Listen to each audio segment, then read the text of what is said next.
ଆଚ୍ଛା ଆପଣ ପରିଚୟଟା ଦଣ୍ଡପାଣି ମହାପାତ୍ର ଏ ସ୍ୱାଭିମାନ ସୁରକ୍ଷା ଅଭିଯାନ ମଞ୍ଚର ହଉଛି କନଭେନର। କଣ କହିବେ ଆଜି ଯୋଉ ରାଲି କରିଥିଲେ କଣ କହିବେ? କୋଦଳା ହଉଛି ଗୋଟେ ଅତି ପୁରାତନ ତହସିଲ, ଯୋଉଟା କି ତହସିଲ 6-7ଟା ଲେଖା ତହସିଲ ହେଇକି ଯାଇଛି।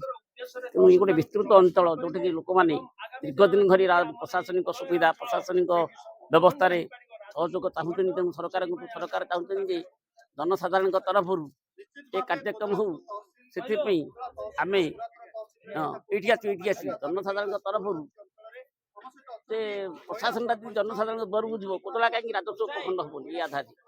ତେଣୁ କୋଦଳା ଭଞ୍ଜନଗର ଯେତିକି ଆହୁରି ଅଧିକ ବାଟ, ବ୍ରହ୍ମପୁର ଯେତିକି ବାଟ, ଛତ୍ରପୁର ସେତିକି ବାଟ। ତେଣୁ ଆମକୁ ବିଭିନ୍ନ ଦୃଷ୍ଟିରୁ ଗାଁ ଗହଳିର ଚାଷୀ ମୂଲିଆ ଶ୍ରମଜୀବୀ ଜନସାଧାରଣ ସାଧାରଣ ଲୋକ ତାଙ୍କ ପାଇଁ ପ୍ରଶାସନ ସେବା ପ୍ରଶାସନ ସୁବିଧା ପାଇଁ ଏ ଗୋଟେ ନିହାତି ଆବଶ୍ୟକ। ତେଣୁ କୋଦଳାକୁ ଯେଉଁ ବାରମ୍ବାର ସରକାରୀ ଅବହେଳା ହେଇଛି, ଯେଉଁ ନୂତନ ସରକାର ଆସିଛନ୍ତି ଓଡ଼ିଶାକୁ, ଏ ସରକାର ଆମ ପାଇଁ ନିଶ୍ଚୟ ଦୃଷ୍ଟି ଦେବେ ବୋଲି ଆମର ବିଶ୍ୱାସ ଅଛି। ସେ ବିଶ୍ୱାସରେ ଆମେ ଆଜି ସରକାରଙ୍କ ଉଦ୍ଦେଶ୍ୟରେ ଏକ ଦାବିପତ୍ର ଦେବାକୁ ଆସିଛୁ କୋଦଳା ତହସିଲ ପାଖକୁ। ଆପଣ ପରିଚୟଟା ଆଜ୍ଞା? ମୁଁ ସୂର୍ଯ୍ୟନାରାୟଣ ଦୋରା, ବରିଷ୍ଠ ନାଗରିକ ସଂଘ କୋଦଳାର ସଭାପତି। କଣ କହିବେ ଆଜି ଯୋଉ ତହସିଲ ରାଲି କରି ଆସିଥିଲେ କଣ କହିବେ, କଣ ଉଦ୍ଦେଶ୍ୟ ଥିଲା? ଆଜି ଆମ ଅଞ୍ଚଳର ସମସ୍ତ କୋଦଳା ଅଞ୍ଚଳ କୁହନ୍ତୁ ଏବଂ କୋଦଳା ବ୍ଲକର ଯେତେ ସବୁ ପଞ୍ଚାୟତ ଅଛି, ସବୁ ପଞ୍ଚାୟତରୁ ସମସ୍ତେ ଲୋକମାନେ ସମସ୍ତଙ୍କର ଏଇ ଗୋଟିଏ ଉଦ୍ଦେଶ୍ୟ ଯେ କୋଦଳାକୁ କେମିତି ଉପଖଣ୍ଡର ମାନ୍ୟତା ମିଳୁ। ଉପଖଣ୍ଡ ମାନ୍ୟତା ମିଳିଲେ କୋଦଳା ଅଞ୍ଚଳର ଯେତେ ସବୁ ବାସୀ ଅଛନ୍ତି, କୋଦଳା ଅଞ୍ଚଳବାସୀ, ସେମାନେ ସବୁ ଯେଉଁ ବାହାରକୁ ଯାଇକି ଏତେ ଦୂରକୁ ଯାଇକରି ତାଙ୍କର ଦାବିପତ୍ର ବା ତାଙ୍କର କିଛି କାମ ଥିବ ସେମାନେ କରିପାରୁନାହାନ୍ତି, ସେଇଟା କୋଦଳାରେ ସେଇଟା ହେଇପାରିବ।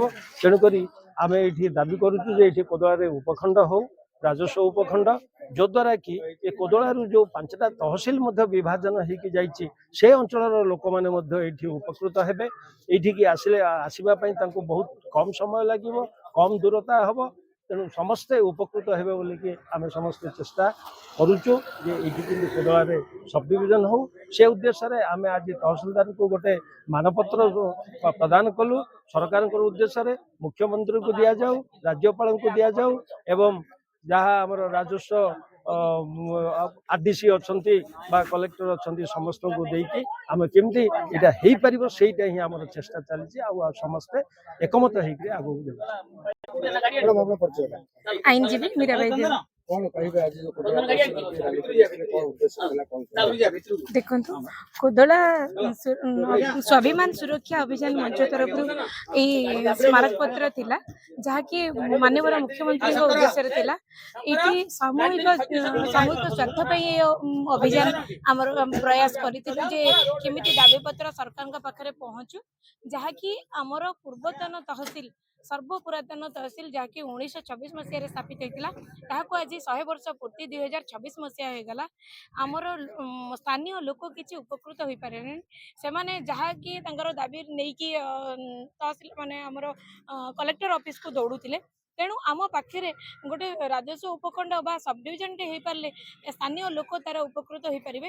ପାଖାପାଖି ଯେତେ ସବୁ ଗ୍ରାମ ପଞ୍ଚାୟତ ଅଛି ତାର ଲାଭ ଉଠାଇ ପାରିବେ, ଯାହା ପାଇଁ ତାଙ୍କୁ ଏତେ କଷ୍ଟ କରିବାକୁ ପଡ଼ିବନି। ତେଣୁ ଯଦି ଏଇ ଦାବିଟି ଆମର ମୁଖ୍ୟମନ୍ତ୍ରୀଙ୍କ ପାଖରେ ପହଞ୍ଚି ପାରେ, ଯଦି ସିଏ ଆମର ଏଇ ମାନ୍ୟତା ଉପଖଣ୍ଡ ମାନ୍ୟତା ଦେଇ ଦିଅନ୍ତି, ତାହେଲେ ସ୍ଥାନୀୟ ଲୋକ ବହୁତ ଭାବରେ ଉପକୃତ ହୋଇପାରିବେ। ତେଣୁ ଆମେ ଏଇ ଆଶା ରଖିକି ଏଇ ଅଭିଯାନର ଉଦ୍ଦେଶ୍ୟ ରଖିଥିଲୁ। ଏ ଉଦ୍ଦେଶ୍ୟରେ ଆମେ ସଫଳ ମଧ୍ୟ ହୋଇଛୁ। ପୂର୍ଣ୍ଣ ମାତ୍ରାରେ ଏଇଠି ଜନସମର୍ଥନ ଥିଲା କୋଦଳାବାସୀଙ୍କର। ତେଣୁ କୋଦଳାବାସୀଙ୍କୁ ବହୁତ ବହୁତ ଧନ୍ୟବାଦ ଦେବି ଏବଂ ଏଇ ଦାବି କିପରି ସଫଳ ରୂପାୟନ ହୋଇପାରିବ ସେଇ ଦାବି ନେଇ ମୁଁ ମୁଖ୍ୟମନ୍ତ୍ରୀଙ୍କୁ ପାଖରେ ମଧ୍ୟ ପହଞ୍ଚିବି।